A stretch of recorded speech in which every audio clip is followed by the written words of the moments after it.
JC Shurburtt of Inside the Gamecocks of the Big Spur. JC, what's going on, man? Appreciate you taking the time. What's up? Hey, no problem. Good to be with you today. Always good Thursdays to talk a lot of football and get ready for the football weekend. Yeah, absolutely. First things first, JC, I appreciate you guys, you and Phil, having me on your show this morning, and obviously excited to get your insight on everything that has happened and will happen this weekend. We'll start with that Arkansas game because I know it's later in the week, of course. We've all turned our attention to Georgia, but I obviously want to get your thoughts on what happened over the weekend. For me personally, JC, not a surprising result. Was a little bit higher scoring than I thought. But, we felt like Arkansas had the matchup advantage in the trenches at the point of attack and the line of scrimmages, and certainly that showed itself. Just talk about overall what you saw from the Gamecocks and your takeaways from that 14-point loss on Saturday. Well, first of all, I think Arkansas, it kind of took me 24 hours to kind of think about this because when you watch last year and you watch the struggles they had against the run, the Gamecocks on the road and the slow starts, you almost felt during the game like same old, same old. This is the same thing that always happens. They came back to a certain extent, had the ball with a chance to take the lead, and then 3 and out. It was a negative 12-yard drive. They couldn't run the football. I mean, it appeared to be kind of the same old stuff if you take last year into account. But right. If you're thinking about it for 20 hours, I was like, last year was last year. This is this year. This is a different team with different players. And I think Arkansas is very good. Brad Crawford from Michael Bratton from that SEC podcast was on our show earlier this week. And, he said he thinks Arkansas is a top 5 team when all is said and done. They have one of the most impressive offensive lines I've seen ever, just with the way they attack. I mean, they're not a bunch of big 6'6", 6'7" jumbo athlete types. They're kind of just tough guys. That's Sam Pittman doing a good job. And I think one of the keys to the game was South Carolina on defense absolutely had to avoid third and less than 5. Because when you get into third and less than 5, Jefferson's got the whole playbook. Browse has the whole playbook. How are you going to stop it? Because ultimately, if you stop everything, he can fall forward for 2 or 3 yards. I don't think South Carolina tackled particularly well in the game. I thought the offense, while they did make their share of big plays, you kind of have some questions, like, okay, well, why did the first touchdown drive have no passing yards? It was all penalties and runs. And then you abandoned the run game in a game like that where your defense really was not stopping. So there's some questions that come from it, but I think my reaction to the game was a lot more negative right away. That's why I broke my own policy this past weekend, Chris. I posted my game thoughts on Saturday. I never do that. I usually wait till Monday, and I ended up having to backpedal some of those. And so I think that I think that's why I think about it for a little bit. The more I thought about it, the more I'm like, man, that's that Arkansas team. After watching everybody else in the league for 2 weeks, I don't know who's going to stop them. I mean, Alabama may not stop them. I mean, that is just ridiculously hard to stop because as a coordinator on defense, what do you call? You have to pick your poison. And they're so good at setting themselves up in those situations when they're not busting big plays. So I think that, credit to Arkansas. I think they're a really good football team. South Carolina, I think just probably wasn't there yet. But, at the end of the day, Spencer Rattler connects with Amarian Brown on at least two of those 3 or 4 deep balls, which, by the way, I like that. That's the way they should have been doing that with Amarian the whole time. And I don't know why it took 15 games to do it, but that's what he's good at Georgia Tech. Eventually, those will connect, by the way. But you connect on 2 of those, and it's probably a different ball game. Carolina's right there at the end. There were just some aspects of it that were disappointing because it seemed similar to the performances we saw last season. But, what I think I have to do, and a lot of people have to do, is just remember that was last year's team. This is a different team. Obviously things like Juice Wells blowing up and things like that were very positive. Yeah.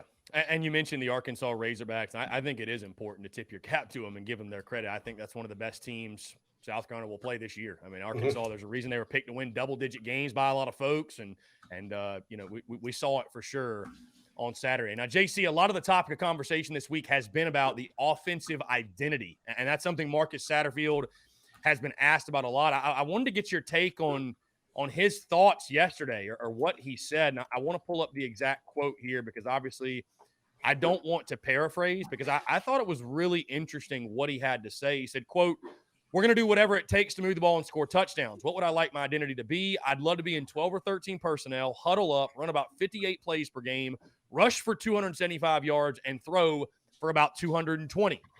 Your thoughts on that? I thought those were kind of interesting comments. I'm glad somebody finally asked me about that today. I've been on 107.5 and everywhere else, and I was like, oh shoot, I got a good answer for that one. I think there's three scenarios. First scenario is Marcus Satterfield says a lot of things during his media availability, and he's kind of an understated guy. He just kind of talks to he's kind of like a guy you don't want to have a beer with, when he's talking to the media. He's just like, yeah, guys, we do this, that, they're confident guy, that kind of thing. Never shows a lot of emotion. And so you kind of can just sit there and, then you think about it, you're like, what the heck did he just say? What was it? And you kind of look at it, and you're like, wait a minute. And he talks, I believe intentionally, he throws a lot of stuff out there through the media because, look, opposing coaches aren't sitting there watching the press conferences every week, but they do have staff that compiles information because in college football, you want every little piece of info you can get. So, you throw a little chum in the water, so to speak. And then people start thinking, you may, a lesser coordinator may overthink it and go, are they going to come out in 13 personnel or whatever? Because it's not the first time he's mentioned it. So that's the first scenario. The second scenario is that's just kind of his ideal thing that he would like to do as a coach. And most coaches, honestly, would probably like to do it. If you think about the numbers, 495 yards on 58 plays is 8 yards a play. That's a lot, and if I guess you only run 58 because you're, dicing the other team up or whatever. And hey, it'd be great to do it out of a power formation because that means they can't stop your run game. And that kind of thing. So maybe that's just like his dream scenario with whatever his career goals are, that one day, like the Rams or whoever, he'd like to get in that personnel and dominate, So, like Steve Spurrier, he wants to run it 4 wide and preferably under center and fun and gun it, but good coaches don't always have to do what they like to do. And maybe that's how he was answering the question. The third scenario is a bit more concerning. Is this his plan for South Carolina specifically? That's never going to work at South Carolina or most places in the SEC, including Alabama. Number one, you're talking about 12 or 13 personnel. That means you have to have 2 not good but great tight ends plus depth. There's not a lot of those out there. You're going to have, and this offensive line recruiting class is excellent, right, Chris? You're going to have to recruit even better than that up front. Yeah. I don't know that there's a team in the league that can put together that kind of offensive line because of the defensive lines you face week in and week out. And if you're South Carolina, they're about to go to 9 SEC games. Then you still have Clemson, who's always pretty good on the D-line. That's 10 out of 12 games during the regular season where you're facing the best defensive lines in the country. You just can't recruit that way here. You can't get enough offensive linemen. It's impossible. As good as this class is, and that's just good enough to go out there and, probably win your share of battles, right, in this league. So if that's the actual long-term plan at South Carolina, that's when I would say that's preposterous and one of the worst plans I've ever heard for an SEC football program. And I'd be shocked that Shane Beamer would sign off on that because, Beamer coming from Oklahoma and everywhere else, he kind of, when he got the job, he was talking about Lincoln Riley and Joe Brady and all these other folks. So, what happened to that? Now you're going to go to some kind of Rams-ish ground and pound in the SEC at South Carolina. It's never going to work. It's never going to work. And so that, my strong feeling is it's scenario 1 or maybe scenario 2. I don't think it's scenario 3 because I just don't know that anybody could, be that, I don't want to say clueless, but that like tone deaf as to like where you're at and where you're coaching and what you can do to be successful at a specific program in the league you're in. And I would tend to agree with you, JC. I was not thrilled with the comments today. Yeah, I don't know. I was surprised. It's like the game. It kind of made me panic until I thought about it, and then I was like, "Well, yeah. what exactly is he saying?" Well, and I agree. Like, why would you put your exact game plan out there? Yeah, going into a huge SEC game. But no, I tend to agree with you, man. That long term, if that really is the goal, I just good luck. Good luck recruiting to that. And I mean, that's something like maybe Wisconsin could get by with in the Big Ten. Maybe. Right. Yeah, no, I agree. Let's move forward, JC, to this game this weekend. We'll first just focus on Georgia. I don't know how much Georgia football you've been able to watch, but what have you seen from the Dogs thus far? It's crazy. For the second straight year, I think the Gamecocks are looking to be the first team in the season to score a touchdown on Georgia's defense. Dogs obviously just made their statement that they're not going anywhere in that first week against Oregon, beating them 49-3. Just a ho-hum game against Samford, 33-0 final. What have you seen from Georgia thus far? And I'd imagine you believe, like most folks, that they are one of the elites yet again in college football.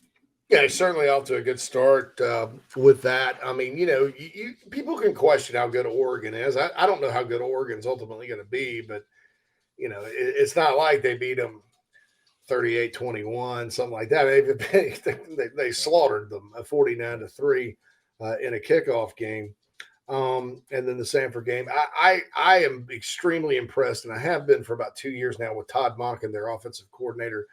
Whereas Georgia, we used to be used to the Richt era, and then what Kirby did with Chaney, and then Coley there. The I formation and the off tackle plays and all that. And they still run all that. They still run all that power. But what Monken's done, he's incorporated what I call a smart passing game. With it, it's almost, gosh, it almost reminds me a little bit style-wise of what Al Borges did at Auburn the year they went undefeated like 16 years ago. It's more modern and downfield than that, but that was sort of a multiple ground-oriented, but they're going to kill you with the short passing game kind of thing that they did down there, and it was very successful. Last year, championship game, Alabama has an injury at corner. And the guy out there, I don't know where they found this guy. I think he's a JUCO and just wasn't ready to go play big-time football. And Monken immediately recognized it, went right after him, touchdown Georgia, and that changed that game. That's good play calling. I think personnel usage-wise, they're always deep at running back. I think they, as good as anybody in the country, know how to use their running backs, rotate them in, get them snaps, get them touches without giving away the play. In other words, Kenny McIntosh leads their team in reception. So, you may think McIntosh is in, it's a pass. They disguise that very, very well. I also think he does a great job of getting mismatches with Bowers. South Carolina's going to have to tackle Bowers or it's going to be a long day. That guy will break 2 tackles and take it to the house. I saw him do it multiple times last year. Are they as elite at running back as maybe they've been in the past? I don't know. I've never been a big Kenny Melton guy. He was a 5-star. He's averaging 8.5 yards per carry this year in 2 games. But,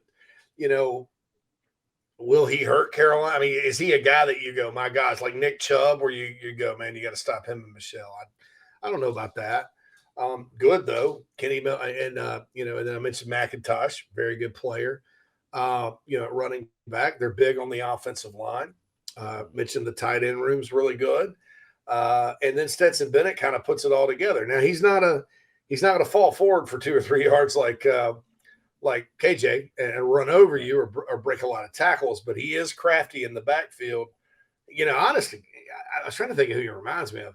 Kind of reminds me of my younger brother when he was in 7th grade. We called him the snake because he just slip out of there. He was a shortstop playing quarterback, but he's a pilot now, but maybe actually, Jake the Snake Plummer a little bit, kind of just that wiry dude that can break free and make plays. And then, Stetson's got the arm to go downtown, obviously. They are without 2 good receivers today, but they've got other ones. I mean, it's fine. Thank God George Pickens went to the NFL, right? I think if you have to stop all they do with their backs and tight ends and line and Stetson and all that, then you have to stop George Pickens being a pain in the butt. But I've been very impressed with that. Very impressed with their defense, obviously. they lost a load of talent. I know people say, well, it's the same. They're playing the same. And through 2 games, that's right. Will they sustain that level of dominance? I don't know. It kind of depends on what other teams do against them. But certainly it's a tall task for a Gamecock offensive line that hasn't done all that well, for a Gamecock offense that hasn't been able to run it through 2 games. That's a big challenge with those guys. Jalen Carter is elite. I like Nazir Stackhouse, their nose tackle.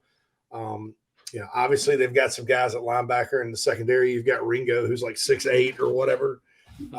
It's a challenge. And Will Muschamp, people may not want to hear it, is an excellent defensive coach. And I thought he had a lot to do with their success last year coaching wise. And I don't expect coaching wise, they may get better.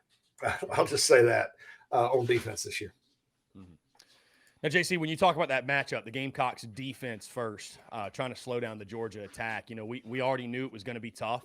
But then you look at what you lose. I mean, a very costly defeat on the road at Arkansas, losing Jordan Strong for the season, Mo Kaba, which obviously you guys and the Big Spur and you guys are really tight with Mo Kaba. And we were all high on him in his season. You just hate it. You hate to see it. It's unfortunate. I mean, I think it happened on the same play maybe too, which was, I feel like I remember seeing both those guys, whatever. Yeah, just a freak thing. Both guys out for the season. Shane Beamer talking on Tuesday, and I'm sure we'll get more clarity tonight. You got a couple other guys in your secondary that are questionable. I mean, I don't want to say, obviously, that Georgia's just going to be able to do whatever they want offensively, but what was already a tall task feels extremely daunting. What do the Gamecocks have to do? I know you kind of asked me the same question on your show, but in your opinion, what do you feel like South Carolina has to do on defense to slow down Georgia outside of just hoping that, they're not having their best day, if you will?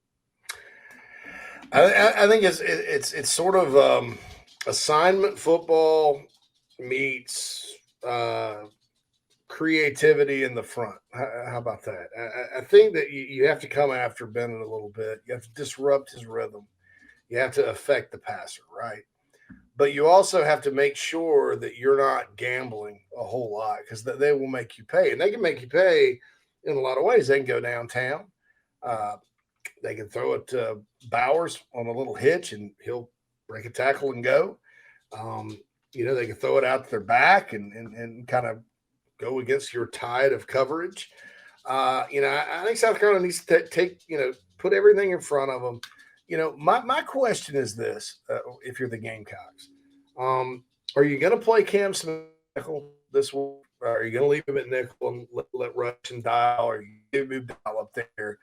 Because I think you can gamble more against Georgia's outside receivers, they're good players. Don't get me wrong. Are they elite? I haven't seen that yet. Yeah. And maybe you gamble a bit with that, and maybe then you can, put them on an island and the corners can make plays and you can, bring some exotic pressures and things like that. I think as much as they're going to miss Mo Kaba, the good news is Sherrod Green's taking his place. That guy, I think he graduated high school in the 60s and, now he's, he's still here and he's played a lot of football, Chris, and it's been unfortunate what's happened to him. And, I think it's a little bit of a downgrade. Yeah. Cause Mo was playing so well, but I think the good news is Green will be there. And I think Stone Blanton, I don't know if I'm ready to say he's ready to get in and do great things against Georgia this weekend, but against South Carolina State and Charlotte, I think he can get a lot of reps. And, by the stretch of the season, Stone will get older and more acclimated, and I think he'll be fine. On edge, they were kind of thin there anyway. Gilbert Edmond, obviously, is a guy when we talked about him on the show today that, the old staff got right at the end. He was a linebacker. They flipped him from South Florida. When he's been in, I think he's played well. Terrell Dawkins played some late. Somebody pointed out to me. I guess I just missed it. And he was back in the backfield a couple times. And my folks at NC State and, staff at Florida State that recruited him out of the portal, they loved him. They thought he was really good. So I don't know what happened as far, maybe he's adjusting to Carolina's system or what, but don't count him out. I think we were all thinking he would be in the top 4 heading into the season. I think Edmond just outplayed him in the preseason. So, Terrell Dawkins is going to have to step up. So, are these bad injuries? Yes, simply because I don't know there's anybody higher on Kaba and Strong than me and some others, but I don't know that it's a death sentence where it would, like a few years back, 2009, if Steven Garcia had gotten hurt and Reed McCullum had to take the rest of the snaps. Right. I don't know that season goes all that well. Right. Yeah, I want to ask you this, JC, on the flip side, because I feel like all week I've been talking about, well, how do we attack Georgia on the defensive side? How do you see Georgia attacking South Carolina? Because you look at the Gamecocks. I mean, again, I know it's 1 week, it's just one game, and it's a different matchup because KJ Jefferson's just such a unique athlete. But like, they were able to run it when they wanted. KJ Jefferson went 18 of 21 for like 165. Ball was never really in harm's way.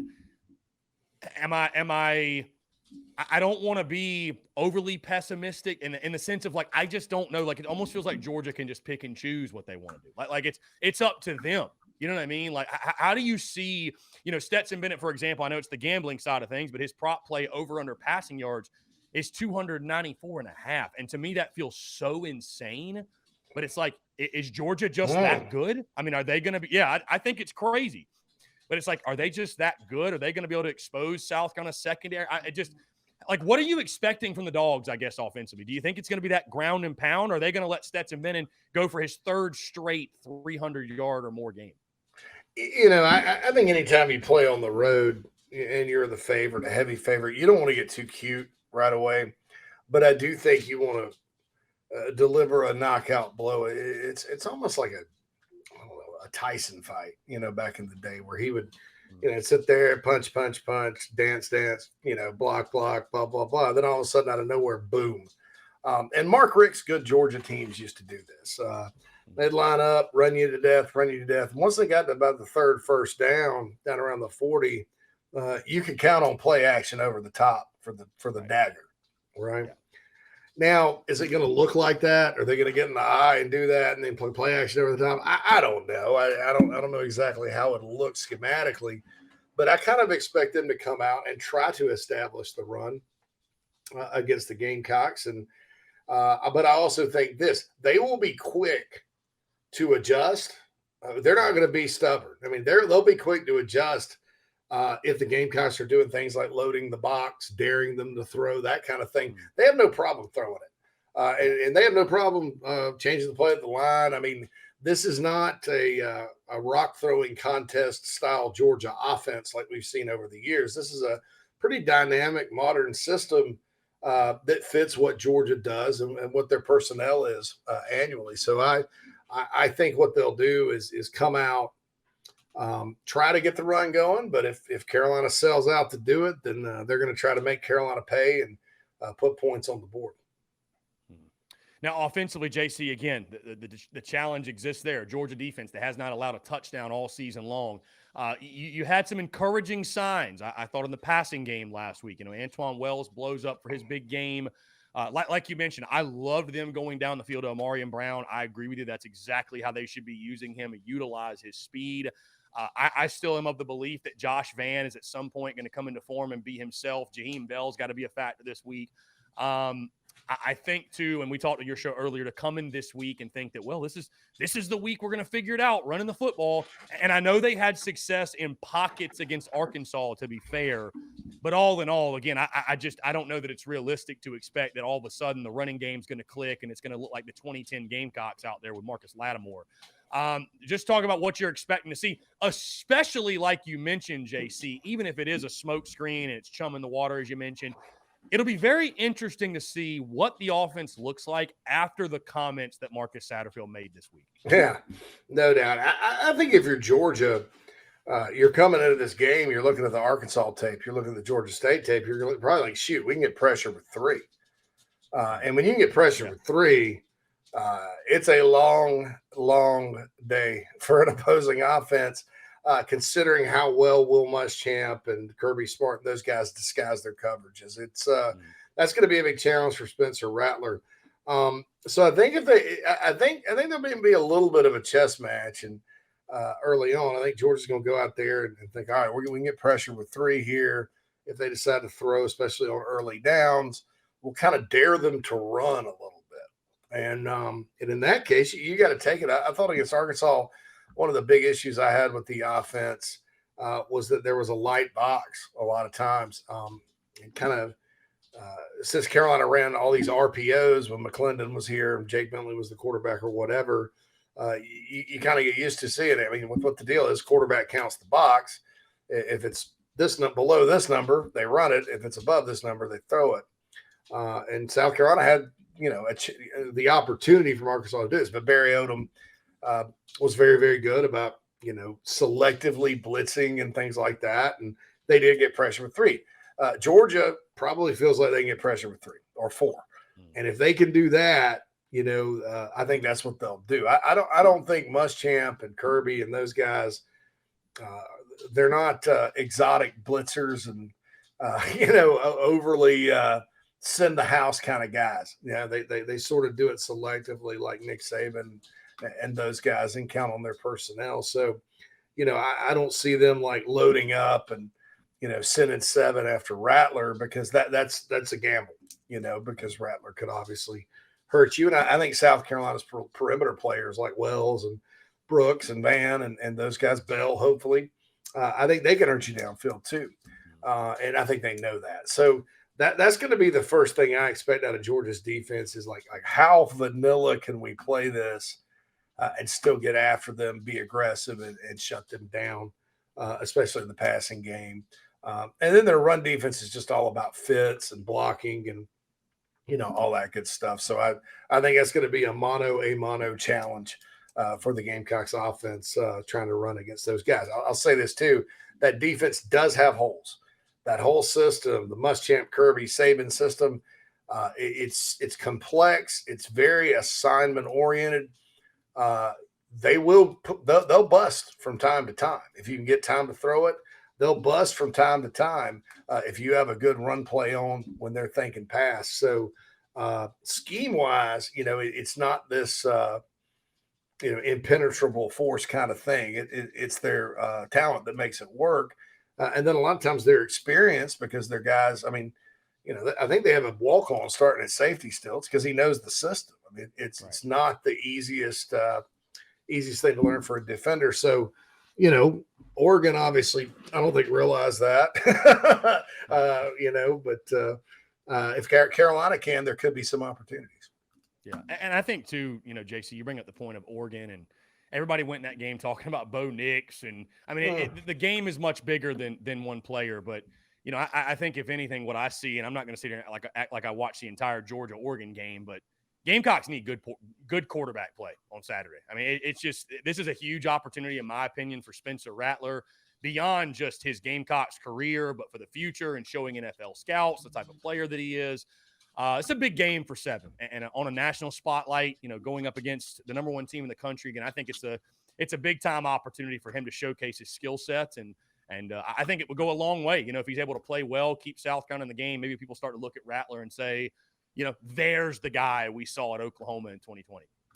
Yeah, definitely. And I think, quarterbacks like Rattler have had some success against Georgia. Passing offenses have had success. It's been a while. I mean, last year, people have to realize last year's defense was historically good, right? Mm-hmm. Bo Nix has played Georgia for 4 straight years and hadn't done squat really against them. I mean, I don't think now, they hadn't beaten them in a while. I think it's been since 2017 since Auburn's beaten Georgia. So Bo hadn't done anything and probably didn't scare them. And they probably knew exactly how to play him. But the teams that have given them trouble, you sort of think about it. It was Alabama in the championship game last year and then the SEC with Bryce Young going vertical, hitting those receivers, running RPOs, that kind of thing. They sort of threw over all that pressure, right? I remember Mississippi State in 2020 going to Athens, and I think they lost by a touchdown, 31-24 against that defense. And then Florida in the cocktail party in 2020 lit them up in the first half. I mean, they had 38 I think in the second quarter. Finished with 44. Georgia made adjustments, but still, I mean, that's Dan Mullen and Kyle Trask and Kyle Pitts and all those guys, the Kyles, if you will.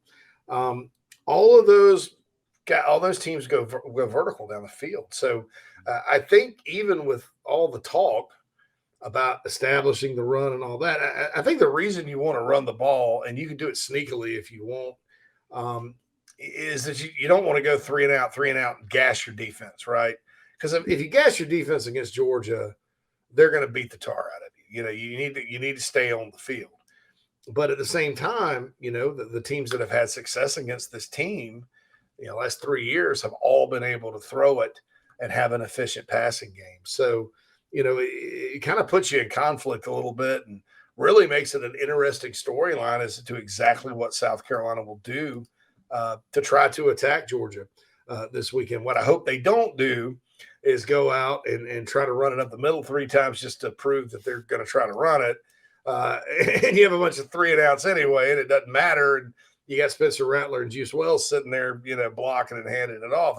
I think the key phrase or the key term for Marcus Satterfield and those guys this weekend would be balance. If you could find a way to achieve balance, I think you could move the ball on them and stay in the game. JC, simply put, because I've been talking all week about recipe to success, can South Carolina beat Georgia? If so, what has to happen? Yes, I think South Carolina needs to, you know, win the turnover battle, balance on offense, tackle on defense. You know, keep things in front of you. Don't let a 3-yard pass turn into a 70-yard touchdown. Right? Limit them. And then, you know, what I wrote about today, toughness, physicality. You look at this game, man, there's been games before. 2008, Georgia was ranked 3rd. Came to Columbia. South Carolina was coming off a loss to freaking Vanderbilt. Georgia escapes 14-7. You know, we talk about 2019 when South Carolina in this game, in this series, matches Georgia's physicality and toughness. Number one, it's a bloodbath. It's a war. You know, it's an SEC. It's what SEC football is all about. Number two, South Carolina usually stays in the game. You know, it may not always win, but they stay in the game. You know, and I was even thinking between your show and mine about those high scoring games, you know, shoot, like, you know, you think about that 45-42 game, all the defensive touchdowns Carolina scored, and then Marcus Lattimore in that game, man, 29 carries, 197 yards. Steven Garcia played with guts and toughness that whole day, including making a pass on 4th and 1 that I think everybody was nervous. A little crossing pattern he hit. I mean, that's that toughness, you know, that you know, you have to match Georgia's physicality and Georgia's toughness, you know, if you're South Carolina in this series. And when you do, good things tend to happen. You may not always win, but good things tend to happen. So that final key is my big key. But man, you come out there and you're one-dimensional on offense, and you're sloppy and missing tackles, even though you're in position, and letting Bowers go free and not getting to Bennett, not blocking and turning it over. And they're not, I mean, it's over. I mean, there's no way you could defeat a team like that playing a very sloppy football game. So South Carolina's got to play its best game and hope that at least as far as this year's concerned, or the last 17 games is concerned, Georgia does not. Yeah, and I think getting off to a quick start, like you mentioned, I mean, the Gamecocks, you know, fell down 21-3 to Arkansas, and give the Hogs credit, but when you fall down like that to good teams, they're just going to put you away. I mean, it's just, you know, and I was talking a little bit earlier, you know, do not, if you're Georgia, don't let South Carolina, you know, get to the 4th quarter in a 1-score game or a 10-point game and just let them think, you know, they have a chance, because if you do, we're crazy enough to believe we can win. You know what I mean? Oh, yeah. That's what, you know, and Willie B, you'll be shaking. I mean, all of a sudden from there, it's like all bets are off. All that talk all week don't matter. Your ranking, we're just going to give you hell for 15 minutes and see what happens. So, and I would say this, JC, kind of in closing, on the recruiting side, and even if you do not beat Georgia, and this isn't about taking moral victories, you know, listen, we're fans, we're folks that don't have any control in the outcome, so we can see it for what it is. You know, you can take a lot of positives out of this football game, even in a loss, you know, just showing progress on the field and giving Georgia a fight, and maybe starting to establish that identity and seeing some guys step up on defense and seeing some guys win their one-on-one matchups and sort of rise to the occasion, seeing their true potential come out.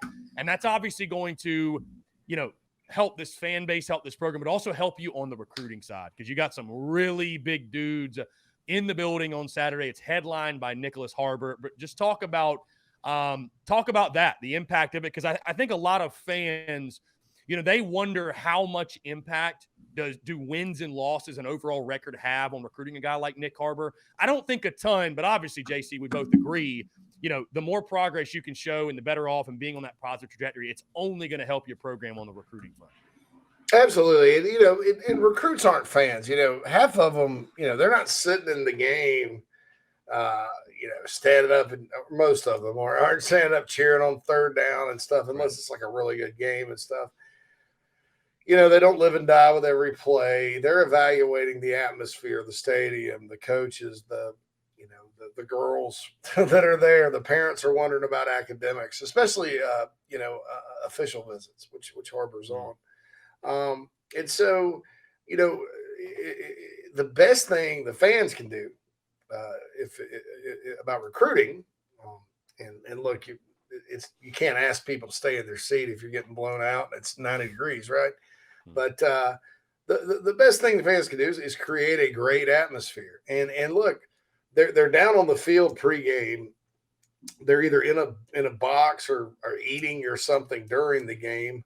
They have a ticket section, of course, but it's not always about like the action on the field. The pregame is going to be very important.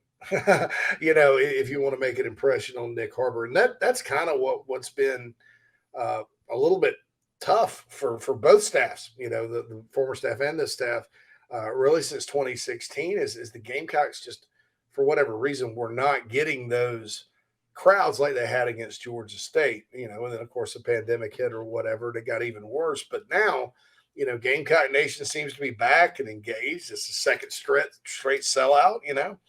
I think that's the best thing that could happen. Now, there's going to be about 12,000 Georgia fans there. Don't get me wrong, but there always is. But having that big time atmosphere, having everybody go crazy with Sandstorm, having the players see 2001, sending the message as a complete organization from top to bottom that, hey, this place cares about big time football. Yeah, if they lose, they may have lost the number one team in the country today.